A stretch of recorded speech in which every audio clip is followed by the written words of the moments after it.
ce week-end prolongé à Pélissane le jeudi 5 mai avec l'événement Transhumance et Floralie. La ville recevra une exposition artisanale et florale et verra le défilé de troupeaux accompagnés de groupes folkloriques. Jeudi 5 mai à Eyguières, le club taurin La Bouvine d'Eyguières organise une ferrade à la manade AGU à partir de 11h30. À Lançon-de-Provence, du 5 au 7 mai, c'est la fête de la vigne et du vin. Rendez-vous à la cave des Coteaux de Lançon pour y participer. Samedi 7 mai, de 10h à 12h, la médiathèque municipale d'Eyguières propose un petit déjeuner littéraire au Parc des Platanes. Vous aurez la possibilité de rencontrer plusieurs auteurs et de faire dédicacer leurs œuvres. Samedi 7 mai, à Salon de Provence, le centre social Mosaïque organise une soirée mettant en lumière la diversité culturelle de la ville. Ainsi, au fil d'un parcours déambulant, le théâtre, la danse, la musique, le graphe-pastel et le spectacle de rue se côtoient. Rendez-vous au cœur de la ville à partir de 17h pour Mosaïque Art. Dimanche 8 mai, Sénas fleurira avec les Floralies.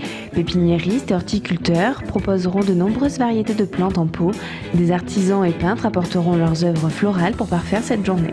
Le 8 mai est un jour de commémoration de la victoire de 1945.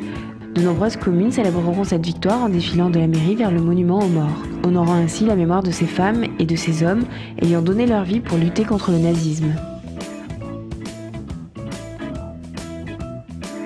Cette semaine sur les étals des producteurs, le petit pois. C'est l'un des plus vieux légumes cultivés en Europe et en Asie, déjà consommé il y a 10 000 ans. Ce n'est qu'à partir du XVIIe siècle qu'on le consomme frais. Et saviez-vous qu'il a servi à établir les premières lois sur la génétique ?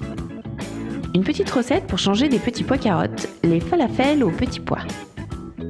Il vous faudra des petits pois, des pois chiches, de la farine de pois chiches, un oignon nouveau, du persil, une cuillère à café de cumin, du sel et de l'huile pour la friture.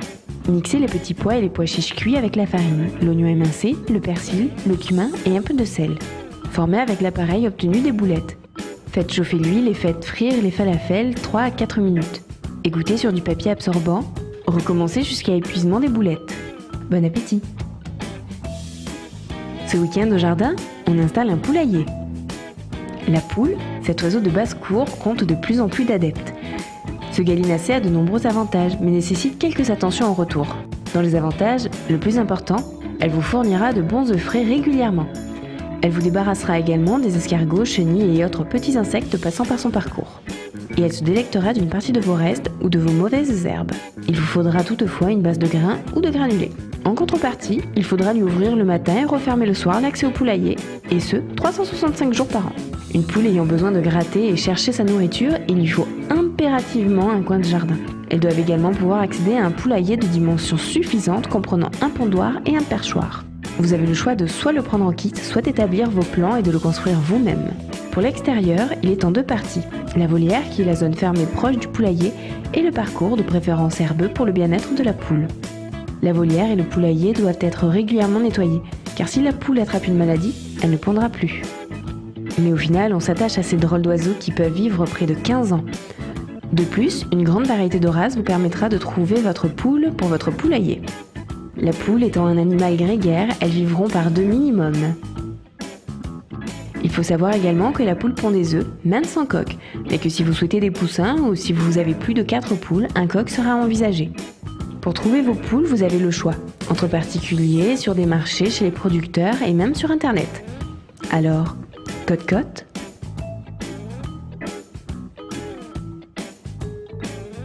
Les prévisions météo de votre week-end prolongé. Jeudi, le temps sera ensoleillé, un vent faible persistera avec des rafales de 45 km/h en moyenne.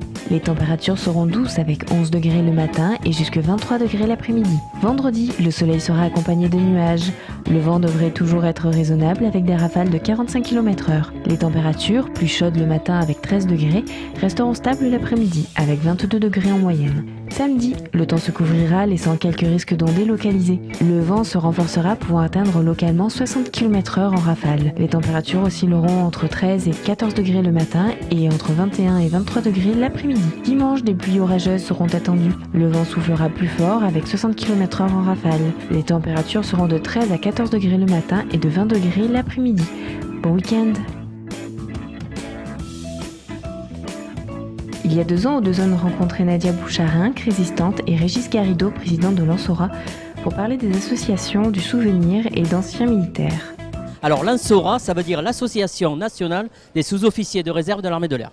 D'accord. Voilà. Bon, maintenant, on commence à regrouper dans mon association les anciens de l'armée de terre, de la marine et même la gendarmerie. Et on fait toutes les cérémonies quand on peut de la région. Ça veut dire, moi je suis présent sur Salon, sur Eyguières, sur la Manon, tout ça. C'est une façon de permettre aux anciens et aux civils qui s'intéressent à l'armée de l'air de garder un contact un petit peu dans ce réseau-là militaire. Ouais, parce que j'ai beaucoup d'adhérents qui ont pas loin de 80 ans. Ah d'accord, voilà, c'est intéressant. Bon, des fois ils peuvent venir, des fois ils peuvent pas, parce qu'avec l'âge, il y a les gens qui sont fatigués, malades et tout ça. Oui. Mais bon, moi je suis le plus jeune au niveau de l'association, mais j'essaye quand même de recruter des jeunes quand même. Voilà. C'est bien. J'essaye comme ça. Mais ça a été, beaucoup de gens, très peu savent ce que c'est que les Reins Danube. Oui. Alors on a appelé les Reins Danube donc, tout de suite après la victoire du 8 mai 45, en souvenir des 2 fleuves qu'on avait traversés. Ah, voilà d'où vient le nom. Et le Danube. Voilà d'où vient le nom. Parce qu'on est allé jusqu'en Autriche, où le général Bétoir avait été nommé commissaire général des troupes d'occupation en Autriche. Oui. Et comme j'étais avec lui, je l'ai suivi là-bas aussi. Quoi. On a fait tout ça.